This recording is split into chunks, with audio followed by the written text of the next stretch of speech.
नमस्कार, मैं हूं आपके साथ अनुष्का और आप देख रहे हैं न्यूज समाचार जनता की आवाज। आइए रुख करते हैं आज की खास खबरों की ओर। राजधानी लखनऊ से बड़ी खबर। समाजवादी पार्टी के राष्ट्रीय अध्यक्ष एवं पूर्व मुख्यमंत्री अखिलेश यादव पहुंचे पलासियो। उनके साथ शिवपाल यादव सहित विधायक मौजूद। आइए देखते हैं पूरी रिपोर्ट।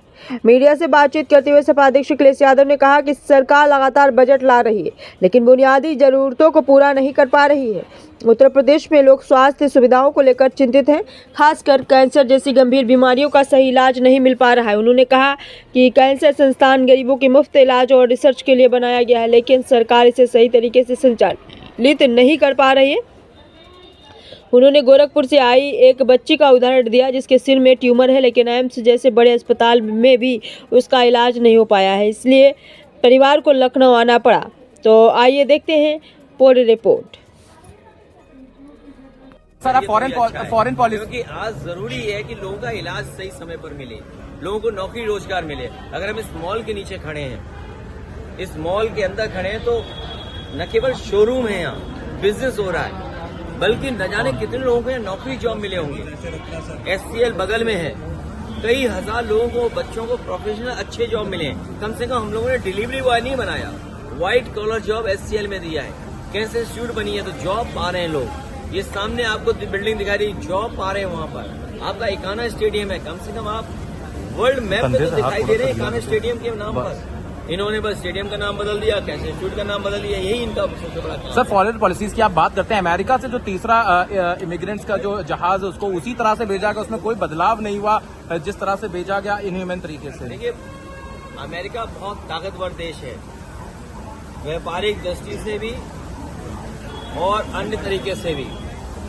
ये सरकार की कमजोरी दिखाई दे रही है कि जब देश के प्रधानमंत्री गए, उसके बावजूद भी अमेरिका उन लोगों को हथकड़ी और बेड़ियां बांध करके भेज रहा है। इससे ज्यादा हमारे देश का अपमान और क्या हो सकता है कि हमारे नागरिक बेड़ियों में, हथकड़ियों में आ रहे हों। और उससे भी बड़ी बात यह है कि जो लोग ये सपना दिखा रहे हैं कि हमारा विकसित भारत है, हमारी $5 ट्रिलियन की इकोनॉमी है, हम विश्व गुरु हैं, तो सोचो नौकरी के लिए लोगों को अपने खेत बेच के जाना पड़ रहा है, जमीनें बेच करके जाना पड़ रहा है, घर परिवार से उधार लेकर जाना पड़ रहा है। कि यही विश्व गुरु का सपना था कि लोग उधार लेकर के जाएं, पकड़े जाएं, तो वो फौज वहां की बेड़ियों में, हथकड़ियों में आपको वापस भेज दे। दिल्ली के मुख्यमंत्री का चेहरा अब तक नहीं क्लियर हो।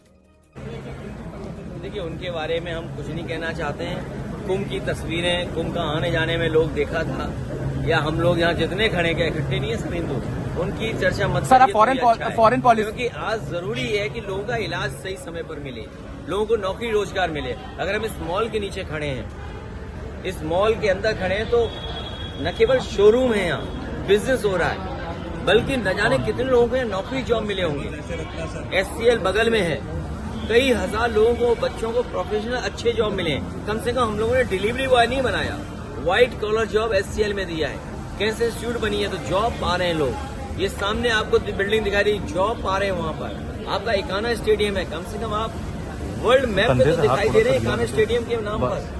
इन्होंने बस स्टेडियम का नाम बदल दिया, कैंसर इंस्टीट्यूट का नाम बदल दिया, यही इनका सबसे बड़ा काम। सर, फॉरेन पॉलिसीज की आप बात करते हैं। अमेरिका से जो तीसरा इमिग्रेंट्स का जो जहाज है उसको उसी तरह से भेजा गया, उसमें कोई बदलाव नहीं हुआ जिस तरह से भेजा गया इनह्यूमन तरीके से। देखिए, अमेरिका बहुत ताकतवर देश है, व्यापारिक दृष्टि से भी और अन्य तरीके से भी। ये सरकार की कमजोरी दिखाई दे रही है कि जब देश के प्रधानमंत्री गए, उसके बावजूद भी अमेरिका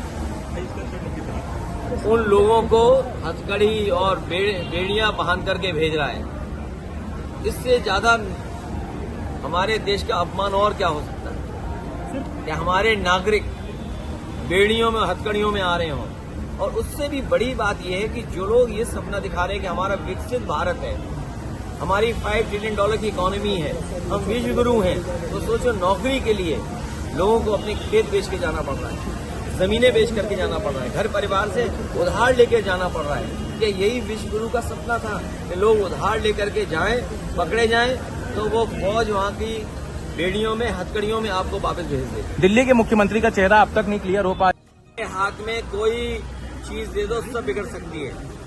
मिस मैनेजमेंट की अगर कोई सबसे बड़ी स्टोरी बनेगी मुझे याद है 2013 में उस समय जो कुंभ हुआ था, हार्वर्ड यूनिवर्सिटी के डिपार्टमेंट ने स्टडी कर करके जो रिपोर्ट तैयार की थी, वो रिपोर्ट आज भी डॉक्यूमेंटेड है।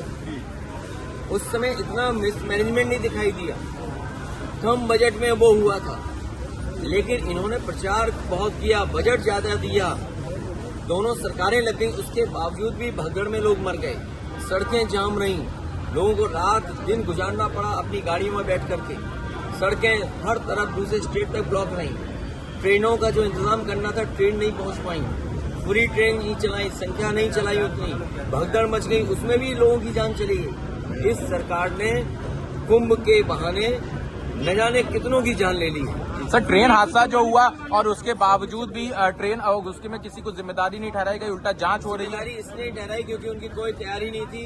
अगर सरकार ने तैयारी की होती, डबल इंजन सरकार, अपने आप को डबल इंजन बोलते हैं, ये डबल इंजन नहीं है, डबल ब्लंडर वाली सरकार है। सर 144 साल की जो अफवाह फैलाई गई, क्या मानते हैं कि उसके ऊपर भी कार्रवाई होनी चाहिए, इसलिए झूठ अफवाह? देखिए, भारतीय जनता पार्टी के लोग मनमानी करते हैं। भारतीय जनता पार्टी के लोग बहुत साइंटिस्ट हैं और उनका जो कुछ भी कथन है वो रिसर्च बेस्ड है। तो मुझे लगता है कि जो 144 साल का जो उन्होंने संख्या बताई है कि महाकुंभ 144 साल बाद हो रहा है, तो कोई न कोई उनकी रिसर्च, साइंटिफिक अप्रोच या किसी न किसी जो एस्ट्रोनॉमी को जानते हैं उनसे राय मशवरा लेकर के ही किया होगा। इसमें कुछ न कुछ तो सच्चाई होगी, इसीलिए सरकार